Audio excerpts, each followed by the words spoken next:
On what started as a typical holiday morning, the sun hinted at a day of relaxation and joy. I found myself in the hallway, urging my son Aaron to hurry for his baseball game when the world as I knew it shattered. Opening the door, I stood frozen, confronted by a ghost from the past. My husband Mark, who had vanished without a trace 3 years prior. "This is our home," he declared, his voice a blend of certainty and doubt. Before I could process his presence, Clara, my sister-in-law, emerged from behind him. The sight of her ignited a storm of emotions within me. "We're going to take custody of Aaron," Clara announced, her words dripping with false sweetness. Memories flooded back, the countless times I had pondered this exact scenario. With Mark and Clara's simultaneous disappearance, it couldn't have been mere chance. Lost in thought, I barely noticed Aaron's voice behind me. "Hey, Mom, who are you talking to?" My heart clenched at the sight of my oblivious son, unaware of the impending turmoil. Clara turned her predatory smile towards him. "It's nice to finally meet you, Aaron. I've wanted to meet you for so long." Her words churned my insides, masking her manipulative nature. Confused, Aaron glanced at me. "Dad, what are you doing here? And who is she?" He moved closer, sensing the tension. Mark and Clara stood speechless, caught off guard by his confrontation. Before they could regain composure, Aaron spoke again, his voice tinged with anger. "We're about to leave. Move."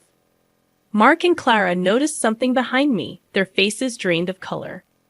A bitter laugh escaped me as I saw my daughter Elise cradled in Aaron's arms. Mark's shock was palpable as he stared between Elise and me. "Mark, Clara," I began, my voice steady despite the chaos in my heart. "3 years ago, you left without a word.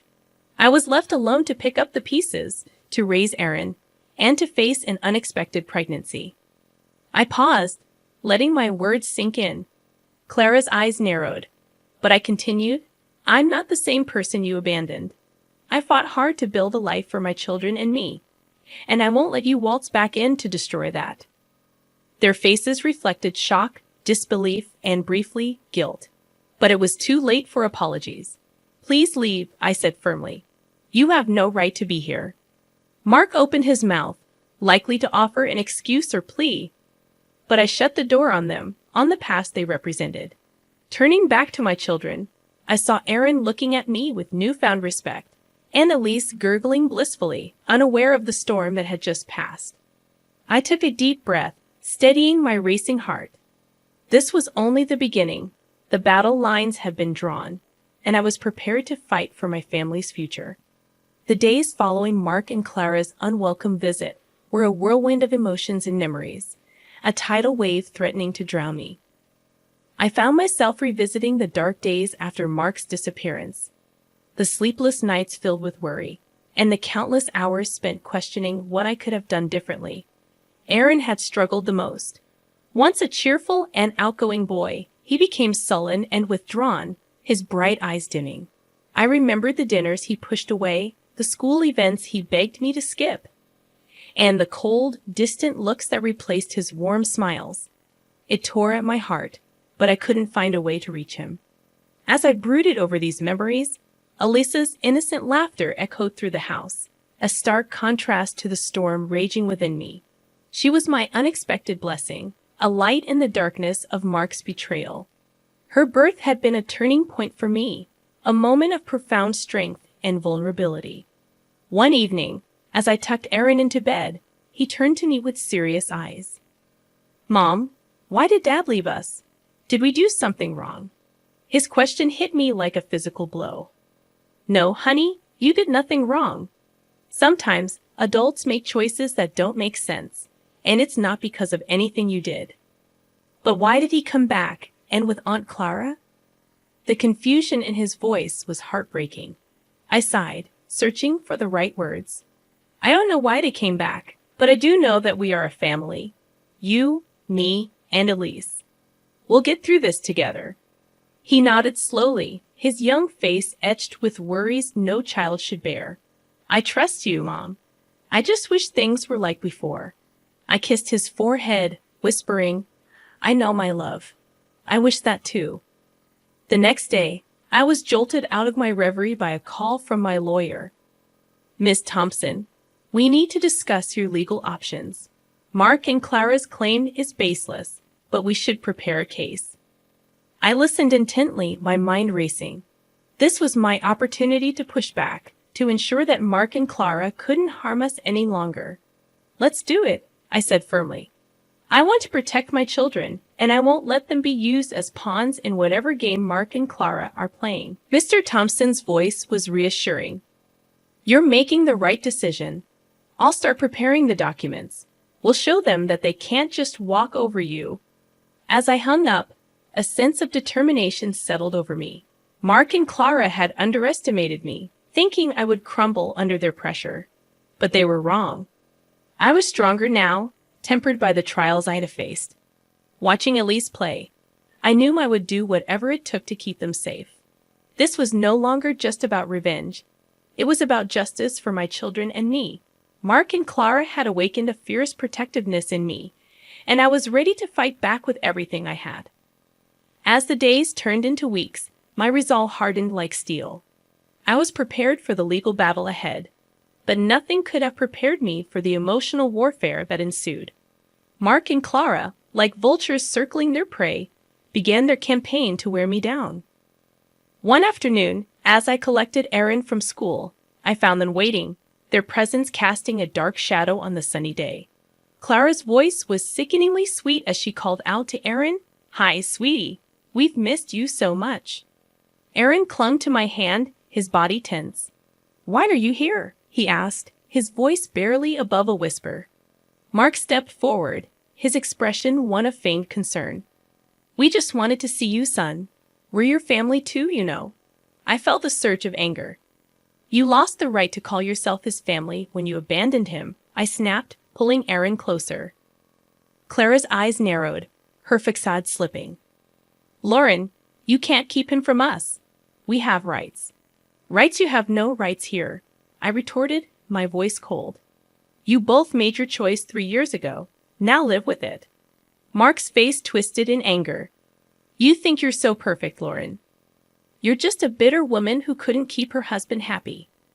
I could feel Aaron's grip tighten on my hand, his small body shaking. "Let's go, Aaron," I said, turning to leave. But Clara wasn't finished. "You'll regret this, Lauren. We'll get what we want. We always do." Their threats echoed in my ears as we walked away, but I wouldn't let them see my fear. I had to be strong for Aaron and Elise. That night, their words haunted me. The thought of losing Aaron to those two was unbearable. I couldn't let it happen. I had to be smarter, stronger. The next day, I met with Mr. Thompson, my determination like a shield around me. "I want full custody of Aaron, and I want Mark and Clara to have no visitation rights," I stated firmly. Mr. Thompson nodded. "It's going to be a tough battle, but I believe we can win this. You're a good mother, Lauren. The court will see that." As the legal preparations progressed, I found an unexpected ally in my own home. Aaron. One evening, he came to me, his young face set in a serious expression. "Mom, I want to tell the judge that I want to stay with you, Dad, and Aunt Clara. They're not my family, not really."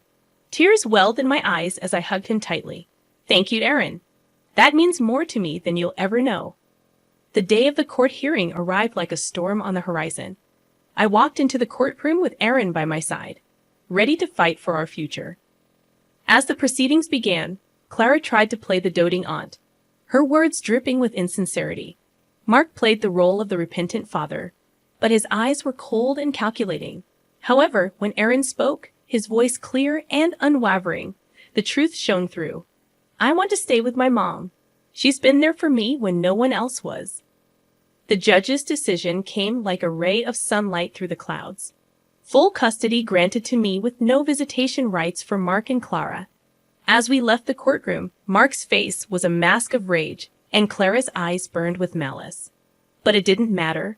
We had won, Aaron and I together. The victory in court brought a temporary sense of peace, but it was short-lived.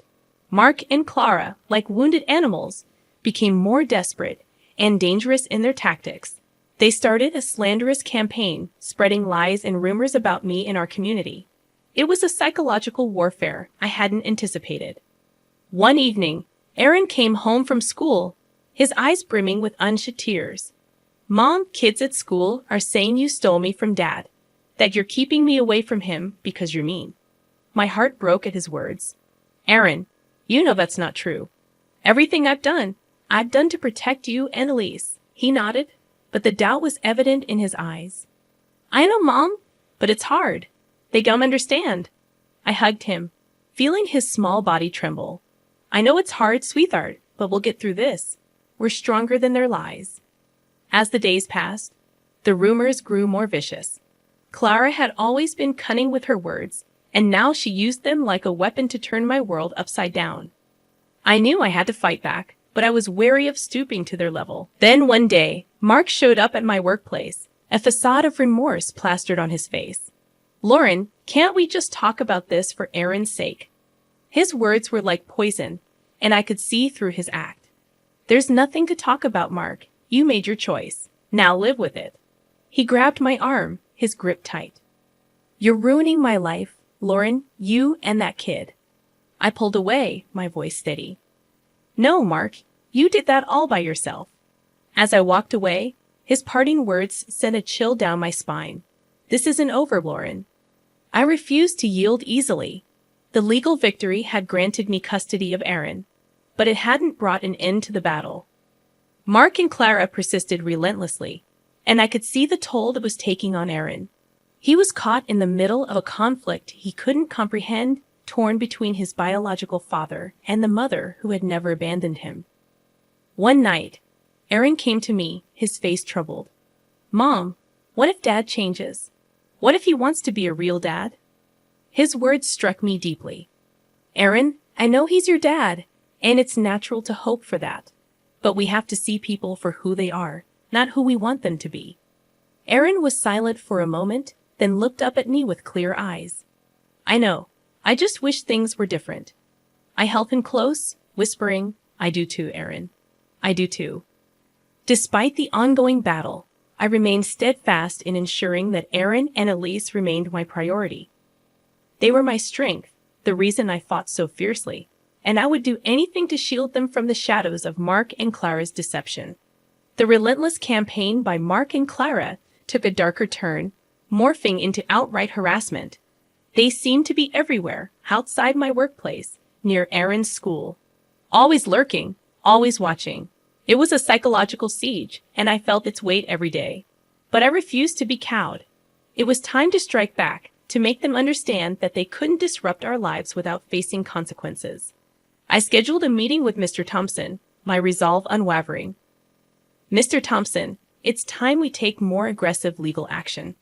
I want to file for a restraining order against Mark and Clara, and I want to sue them for harassment and defamation," I declared. Mr. Thompson nodded in agreement. "I think that's a wise decision, Lauren. Their behavior is unacceptable, and it's time they face the legal repercussions." The legal proceedings were arduous, but I remained resolute. In court, Mark played the victim, a man wronged by his vindictive ex-wife. Clara, ever the actress, wept about being denied the chance to be a part of her nephew's life. But their performances couldn't conceal the truth. The judge saw through their facade and granted the restraining order. Additionally, they were ordered to pay damages for their defamatory actions. As we left the courtroom, Mark's face was a mask of fury, while Clara's eyes burned with unspoken threats. But this time, I wasn't afraid. I had the law on my side. However, their defeat in court did little to quell their vendetta. If anything, it seemed to fuel their spite. One day, I received a chilling phone call from Mark. "You think you've won, Lauren? You think you can just destroy my life and walk away? I'll make sure you regret this," he hissed through the phone. I clenched my jaw, fighting back the fear his words invoked.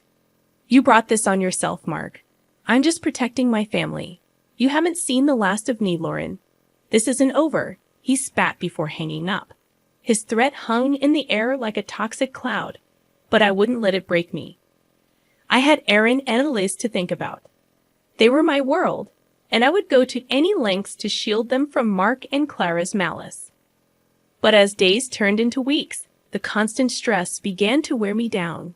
The never-ending vigilance, the fear of what Mark might do next, the pressure of being a single mother. It was all-consuming. One evening, as I put Elise to bed, Aaron came to me, his expression somber. "Mom, are we going to be okay?" Dad sounded really mad on the phone. I pulled him into a hug, my heart aching for the worry he had to bear. "We're going to be okay, Aaron. I won't let anything happen to us, I promise." But even as I spoke the words, I knew the battle was far from over. Mark and Clara were like a storm on the horizon, and I needed to be ready for whatever they threw our way. The weeks following the court ruling were a tense and watchful time. Mark and Clara, now bound by the restraining order, had receded into the shadows, but their silence was more unnerving than their threats. I knew this lull was just the calm before another storm. Then it happened. Clara, in a move of sheer desperation, orchestrated a public scene. I was picking up groceries when she appeared out of nowhere, screaming accusations. "You're a monster, Lauren. You've torn our family apart." Her theatrics backfired. The store manager recognized the disturbance and called the police. As they escorted a hysterical Clara away, her image of the wronged aunt crumbled. This public meltdown was the final straw. The police charged Clara with violating the restraining order and public disturbance. Mark, too, faced consequences. His involvement in the harassment and defamation, now fully exposed, led to his arrest. As I watched them being taken away, a part of me felt a pang of pity. They had descended into their own hell, a pit they had dug with their lies and hatred. But this feeling was quickly overshadowed by a sense of justice. They were finally facing the consequences of their actions. In the aftermath, the community's perception shifted. The truth about Mark and Clara's deceit and manipulation became apparent. People who had once whispered behind my back now offered their apologies and support. Aaron, witnessing the downfall of his father and aunt, had mixed emotions. "Mom, is it wrong to feel happy about Dad and Aunt Clara getting arrested?" I took his hand, sensing his inner turmoil. "It's okay to feel relieved, Aaron. They hurt us a lot. It's okay to want justice for that." The battle that had consumed our lives for months finally seemed to be over. Mark and Clara, once towering figures of intimidation, were now diminished, their power to harm us stripped away. As I tucked Aaron and Elise into bed that night, a sense of peace settled over me. We had weathered the storm and emerged stronger. I knew there would be challenges ahead, but for the first time in a long while, I felt hopeful about the future. With Mark and Clara's legal retribution, a heavy burden lifted from our shoulders. The days seemed brighter, and our home was filled with laughter once again. Aaron's smile returned, and Elise's innocent giggles were a balm to our scarred hearts. The community's support was overwhelming. Apologies turned into offers of help, and slowly, the rumors and whispers faded away. We were rebuilding our lives, piece by piece. But the true testament to our newfound peace came on my birthday.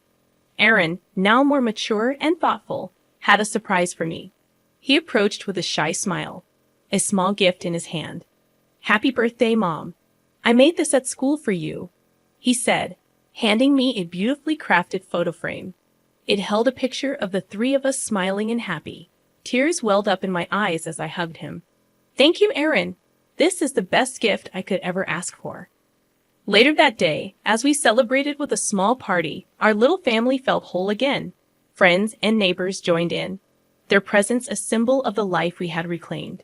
During the party, a new face appeared. Tom, a kind and understanding man I had met through my work. His support during our trials had been unwavering, and his presence now felt like a promise of new beginnings. "Happy birthday, Lauren. I hope this year brings you all the happiness you deserve," Tom said, his eyes warm and sincere. I smiled, feeling a spark of something new, something hopeful. "Thank you, Tom. It's already off to a great start." As the party wound down, Aaron came up to me, a serious look on his face.